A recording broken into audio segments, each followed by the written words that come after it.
Right guys, today's going to be one of those days where I get to spend most of the day in the office, and it's going to be like a catch-ups thing. I've got a couple of bits to finish on those two scripts that I was trying to finish off last night when the cats got ill. I've done one of the 3 scripts fully.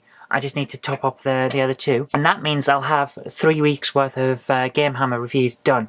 I want to get another one done over the weekend to get 4 weeks, and hopefully I'll get to film one tomorrow, which means that I'll be back down to 3 weeks. But 3 weeks is fine for the moment. I've got to work out the scripts for all of the comics next week, so that's All Over the House and Knob Mouse, 10 scripts. That's not a problem, because I've got the plans for most of those, if not all of those already. But what it means is it's going to be one of those days where it's in the office all day, so I'll film what I can, and we'll see how we go. Okay, let's get to it.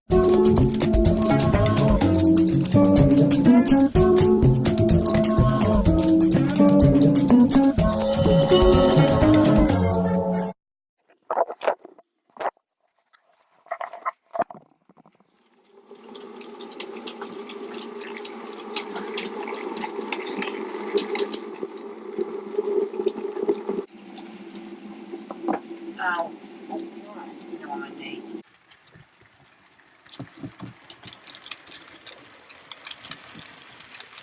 I just finished filming for Jen for a bit of stuff for her show. A train's going by video, as she puts it. It's basically a running video. We try and make it look as realistic and as close to the track as possible to see the trains in motion.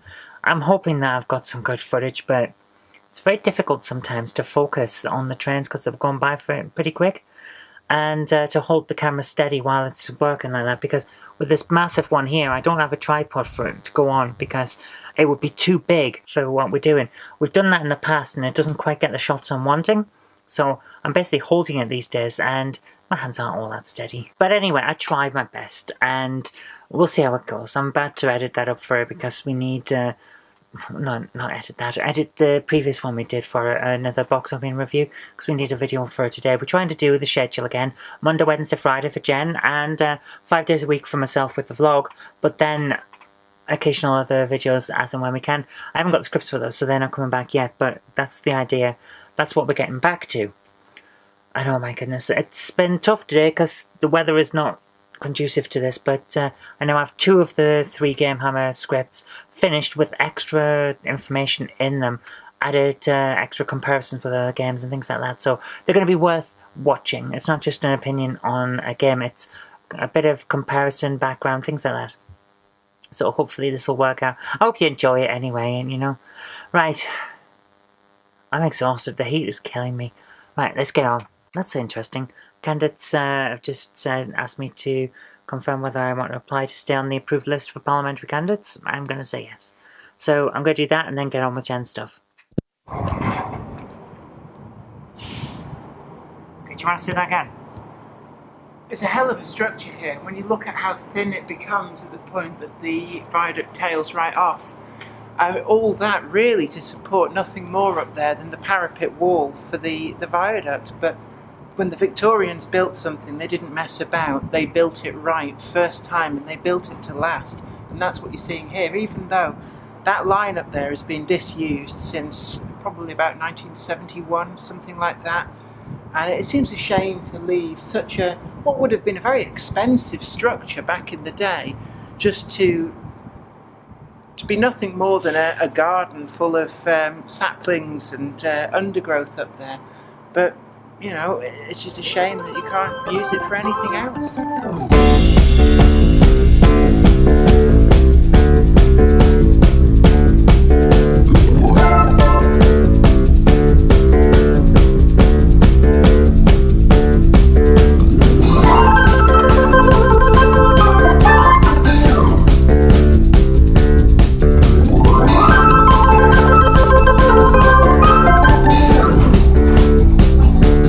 You do love your bookshops, don't you?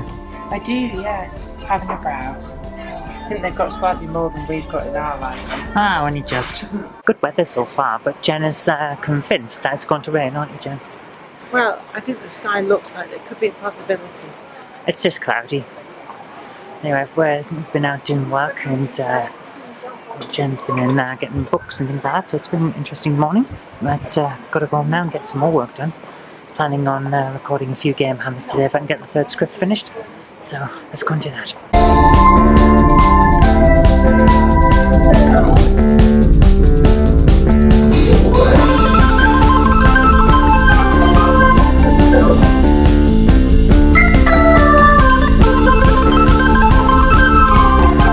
It's time to talk about my first ever business. Back when I was very young, I used to make mock-up magazines like this. This is a mock-up of issue 1 of Block 9. It's a fanzine that I created for the Amstrad and Spectrum back in the very early 90s. This is November 91. I used to write it all on my sister's typewriter, the electronic typewriter that she had, and then embellish it with colour. And the idea was to photocopy this and send it out as fanzines.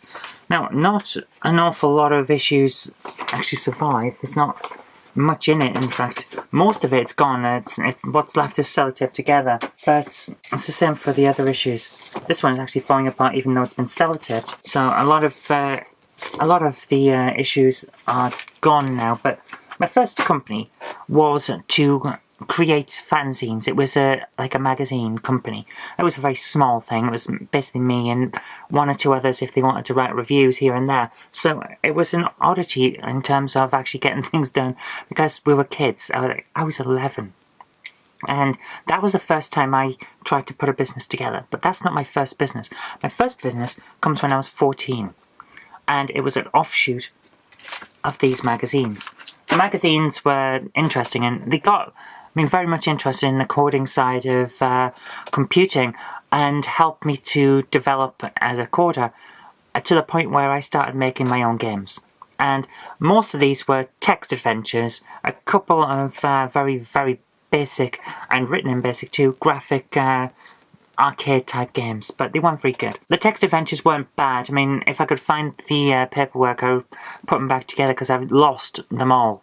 Even though I've got all of the Amstrad discs downstairs, it seems like I've overwritten them, or they were stored on tape and I haven't got the tapes, things like that. So a lot of it's gone, but it helped me develop further from those original text adventures to a play-by-mail game, and that was my first proper business. I created a game world which was navigated via various groups of people, various people who played it, using commands that they would send to me in the post and I would type them in.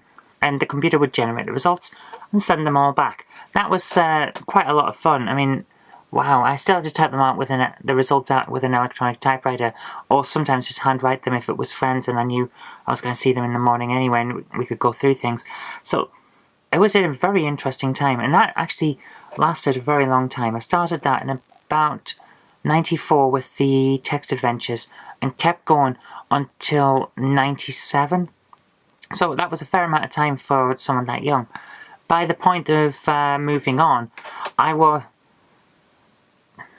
No, I'm getting confused. I got the Mega PC in 92, so I must have been coding my text adventures from 91 onward, or maybe even 91 onward. And that's how long it was. The original game code for the Amstrad for what was called Talisman, the play-by-mail game. It was coded in BASIC on an Amstrad CPC, but I very quickly moved it to my PC using what was it? GW Basic, the compilable version of QBasic. My goodness, that takes me back. I wonder if I've still got GW Basic somewhere. It was an interesting piece of software from Microsoft. It was an enhanced version of their BASIC, and it was very, very good. I was able to port over the code very quickly because it was all written in BASIC. I always coded in BASIC back then. So that helped me to develop this game, which I think actually was pretty good for the time, considering it was a one-person affair. It was a lot of play-by-mail games back in the mid-90s, where you would send in codes rather than just write out what you wanted to do. You'd send in a code so it was clear what you wanted, and that would get processed quick. So that was the kind of route I went down when I made that. I played a few of them and they were good and wanted to try it myself. So that was my first business, and that lasted for several years. My goodness. It was a lot of fun. And that was pretty much what I did in my spare time after school and after I'd done my homework. And after that, I had to stop it because it was about 97. I was doing modular exam A-levels. So you would do a part of the course, then take an exam, then do part of the course and take an exam, and then you'd have a final exam at the end.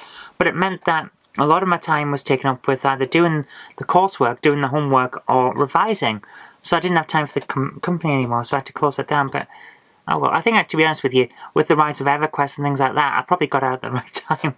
Anyway, that's all I really wanted to talk about today. It's an interesting little distraction, but it all comes from these old fanzines, which I had bigger versions of. I did a disc magazine as well. This lasted for a while, and then I turned it into a disc magazine called Sector 9 instead of Block 9.